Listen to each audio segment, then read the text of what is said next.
ากาศดีมากวิวสวยมากๆด้วยคือน่าเดินสุดๆจากใจคือน่าเดินแบบน่าเดินมากเนี่ยสวยมากๆเลย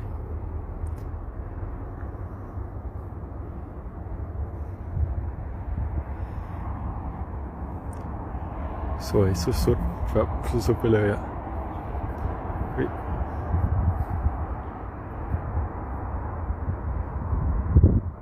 โอเคก็ไม่ใช่กล้องปกติเลนส์ปกตินี่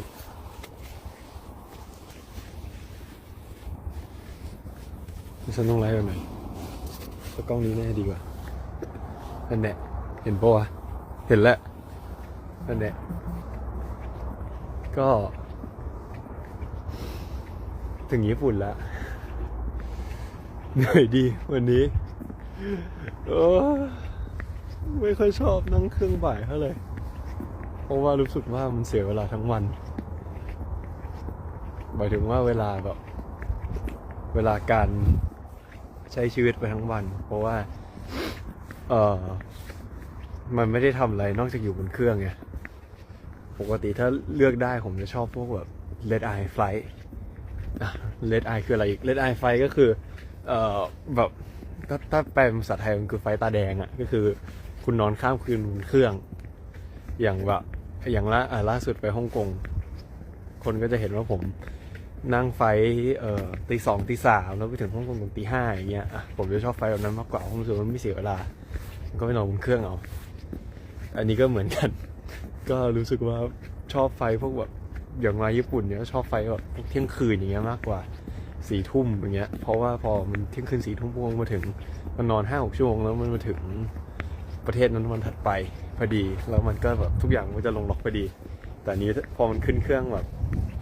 ตอนบ่ายเรามาถึงสนามบินกันตอน4 ทุ่มแล้วมันมาถึงโรงแรมปุ๊บมันมาถึงโรงแรมกันตอนเที่ยงคืนอย่างเงี้ยก็คือบนเครื่องคือห้ามนอนเพราะว่าถ้านอนบนเครื่องมาถึงที่เนี้ยไม่ได้นอนแน่นอนนึกออกใช่ไหมอย่างแบบไฟญี่ปุ่นเงี้ย5 ชั่วโมงเงี้ยถ้าเรานอนบนเครื่องไป5 ชั่วโมงใช่ปะเรามาถึงที่นี่ปุ๊บไม่มีทางการันตีได้เลยว่าไม่มีทางแน่นอนนั่นแหละก็เลยจะชอบไฟแบบเรดไอมากกว่าไฟแบบนี้นะครับอันนี้วิวคือสวยมาก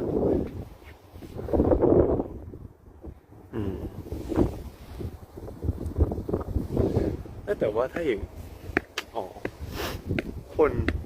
น่าจะไม่ค่อยรู้ป่ะเพราะว่าหลังคุณทีจบไม่ค่อยได้ไลฟ์เลยแต่ว่าผมใช่เพราะว่าหลังคุณทีจบไม่ค่อยได้มาต่างประเทศเลยแต่ว่าผมเป็นคนที่เวลามาต่างประเทศผมชอบมาเดินสวนสาธารณะเดินตอนกลางคืนเนี่ยแหละนั่นแหละเวล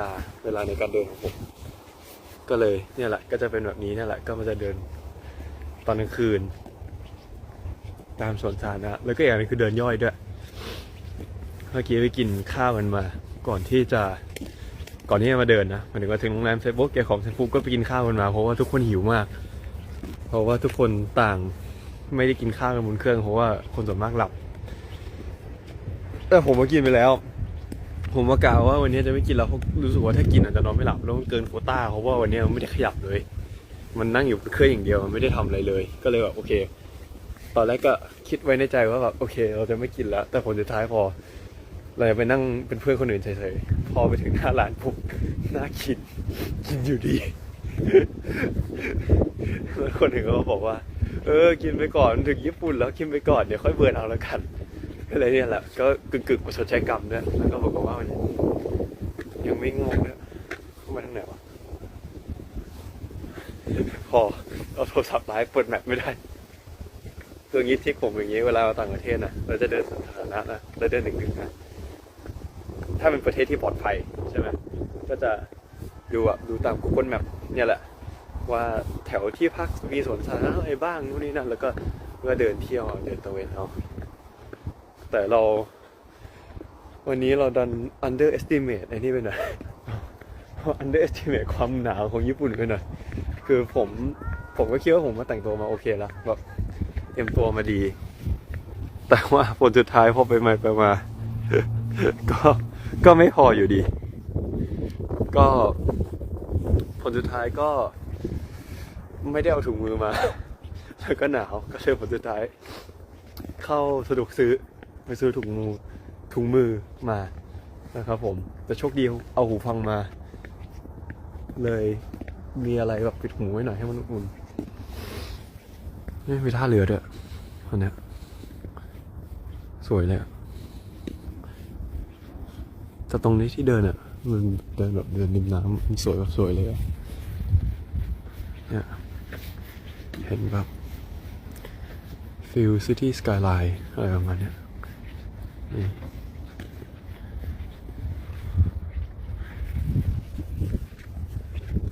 ก็นั่นแหละ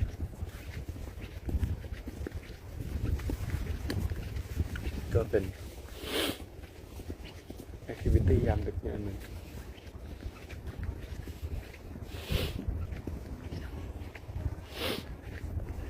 แต่ก็นั่นแหละแต่เดินดึกๆก็ต้องเตือนทุกคนไว้อย่างหนึ่งนะถ้าใครที่เป็นสายเดินดึกหรือชอบทำเหมือนผมอ่ะก็ทำได้แต่ต้องระวังตัวเองด้วยเหมือนกันนะไม่แนะนำให้ใส่หูฟังหรือฟังเพลงหรืออะไรนะให้เปิดหูไว้ดีกว่าเพราะว่าพอมันเป็นกลางคืนปุ๊บแล้วยิ่งเป็นต่างประเทศอะไรคือมันเกิดขึ้นอะไรเมื่อไหร่ก็ได้เราควรเซฟไว้ก่อนนะครับจะได้เรียกทันถ้ามีอะไรเกิดขึ้นแล้วก็เจอใครอะไรก็ระวังกันด้วยนะแต่นี้ผมใส่ผมไม่ได้ฟังเพลงผมใส่เพียงเพราะว่าผมหนาวหูผมก็เลยใส่ครอบหูเฉยๆแต่ผมเปิดเป็น transparency จะได้ยินก็เลยได้ใช้พอดีเลยนี่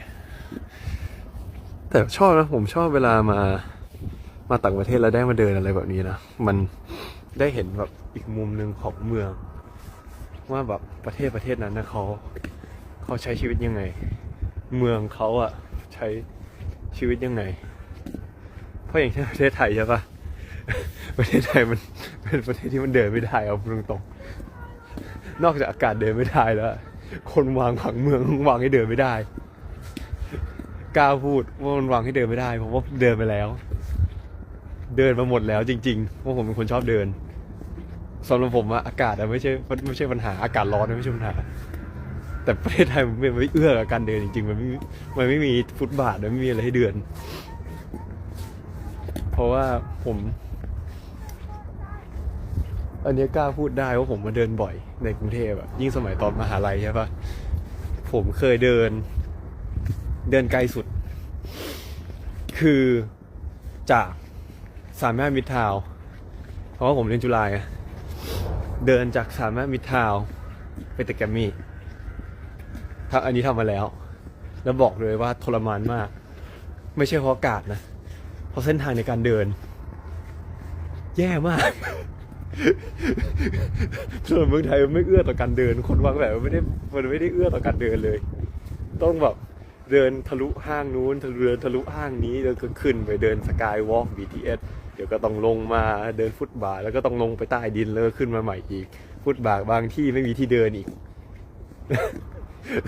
ถนนบางเส้นฟุตบาทไม่มีที่เดินต้องเดินชิดกับถนนก็เคยทำแค่ครั้งเดียวแล้วก็ไม่ทำอีกเลยแต่ว่าก็เคยเดินเส้นอื่นนะเดินแบบเดินบ่อยนะไปแบบอย่างเงี้ยจากจุฬาไปBTS ลาดเทวีก็เคยมาแล้วจากตรงจุฬาไปสวนเบญก็เคยเดินมาแล้วไปตรงแถวหัวลำโพงเยาวราชก็เคยทำมาแล้วจริงๆแล้วขี่จักรยานก็เคยโดนเพื่อนหลอกเราขี่จักรยานจากแต่ก่อนมันยังไม่มีวันแบงคอกแต่ตอนนี้มีวันแบงคอกมันคือตรงข้ามมันแบงคอกอะไอสถานี MRT ลุมพินีอะบ้านเพื่อนผมอยู่ตรงนั้นแล้วก็ยืมจักรยานกันมาเอาจักรยานมันมาแล้วก็ขี่จักรยานเล่นไปถึงมันพาไปไหนวะมันพาไปสวนลุมก่อนแล้วก็ไปสะพานเขียวแล้วก็ไปตรงแถวเยาวราชยังไม่ถึงเยาวราชตรงหัวลำโพงอันนั้นก็เป็นexperienceที่รู้สึกว่าสนุกดีแต่ว่าถ้าให้ทำมันไม่ทำอีกเพราะว่า กลัวโดนรถชนมันไม่มีถนนให้ขี่จักรยานได้เดินก็นั่นแหละแต่พอแบบได้มาต่างประเทศอย่างเงี้ยผมก็จะชอบมาเดินไปขี่จักรยานไปนู่นนี่นั่นเพราะว่ามันจะได้เห็นแบบความสวยของแต่ละที่แต่ละประเทศและจริงๆแล้วมันได้เห็นแบบผมชอบเพราะมันได้เห็นแบบการใช้ชีวิตของคนจริงๆด้วยเพราะผมรู้สึกว่ายิ่งตอนกลางคืนอ่ะมัน พูดตรงๆอ่ะคนเมามันจะเดินตอนกลางคืนใช่ป่ะแล้วบางครั้งเนี่ยพอเห็นคนเมาจากห่างๆเราจะเห็นแบบเรื่องแบบนิสัยของคนเราต้องยอมรับก่อนว่าแต่ละประเทศอะมันมีสเตอริโอไทป์ที่มันจริงไม่จริงอีกเรื่องแต่ว่า culture มันทำให้คนมันมีสเตอริโอไทป์แล้วมันทำให้คนในหนึ่งกลุ่มหนึ่ง culture หนึ่งประเทศเนี่ยมันมีความแนวคิดที่มันแล้วก็วิธีการใช้ชีวิตที่มันคล้ายกันแล้วพอมาต่างประเทศแล้วดูของแต่ละประเทศเนี่ยมันก็จะเห็นชัดเลยยิ่งโดยเฉพาะตอนคนเมา ก็เป็นอะไรที่สนุกดีที่ผมชอบทำแต่ก็นั่นแหละก็ถ้าใครจะทำตามก็ระวังด้วยแล้วกันก็เลือกไม่ได้ทำได้ทุกที่ไม่ได้ทำได้ตลอดเวลาก็ต้องดูด้วยอันนี้อะไรเนี่ยคืออะไรอ่ะ เข้าไปดูดีกว่าดูน่าสนใจดี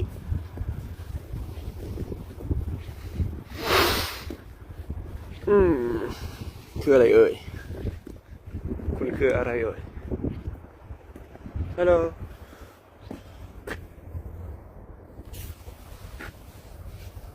เห็นตัวเองปะวะ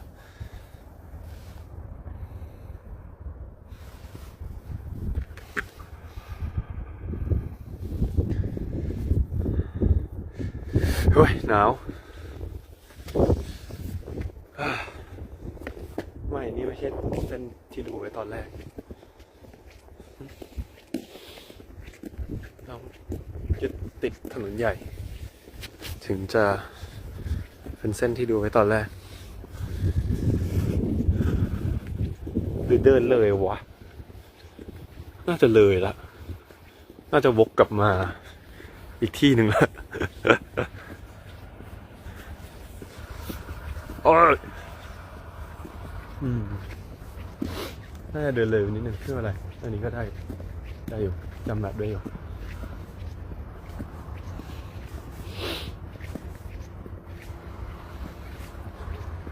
สวยอะ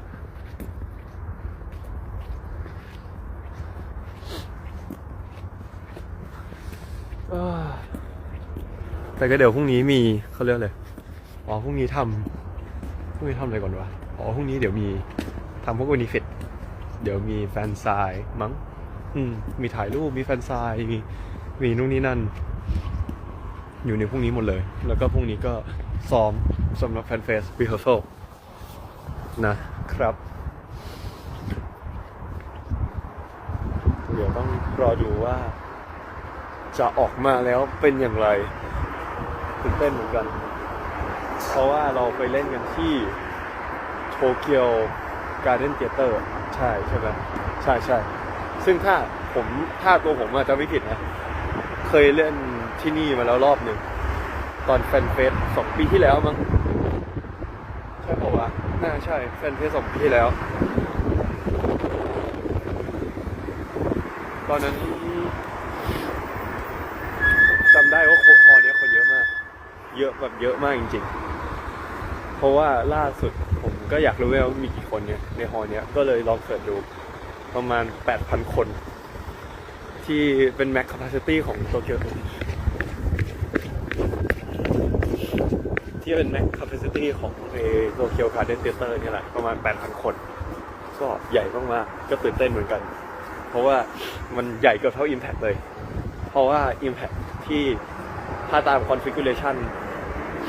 ของพวกคอนบ้านเรามันจะได้ประมาณแบบ9,800 11,000พอดีอันนี้ก็ใกล้เคียงมากๆแล้ว